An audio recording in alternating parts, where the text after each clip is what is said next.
il a violé la Constitution en son article 103, puisque la Constitution, elle est claire, et c'est lui qui a introduit ça. Elle dit que la forme républicaine de l'État, la modalité d'élection, la durée et le nombre de mandats du président de la République ne sont pas susceptibles de révision. Le parrainage est une nouveauté ajoutée au mode d'élection du président de la République. Donc, introduire une loi qui touche à la forme républicaine de l'État, au mode d'élection du président de la République, au nombre et à la durée de ses mandats, c'est violer la Constitution. Moi, je ne parle pas encore du débat sur le parrainage, ceci ou cela. Je dis, Monsieur le Président de la République a violé la Constitution dont il a la garde. C'est tout. C'est ça le débat, c'est ça le sujet. Le parrainage, c'est un détail. Mais le Président de la République, supposé gardien de la Constitution, l'a violé.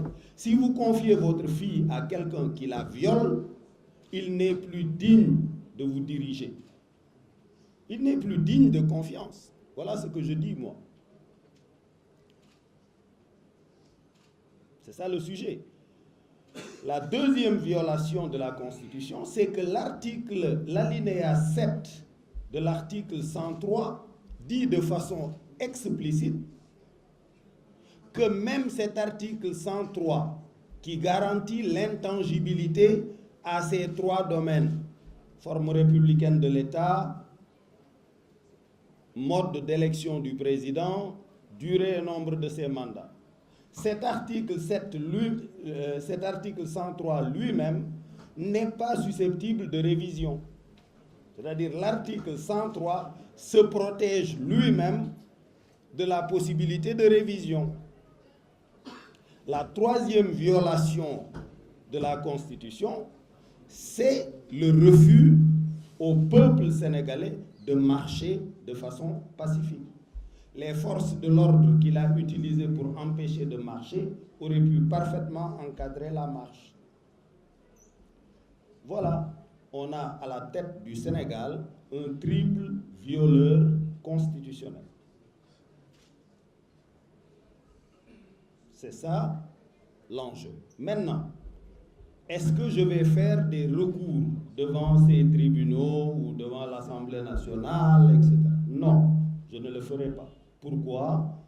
Puisque j'estime, malgré l'existence de quelques très bons magistrats, honnêtes, rigoureux, qui souffrent de l'état de leur magistrature, malgré eux, force est de constater que l'institution judiciaire comme le Parlement se sont prosternés devant l'exécutif.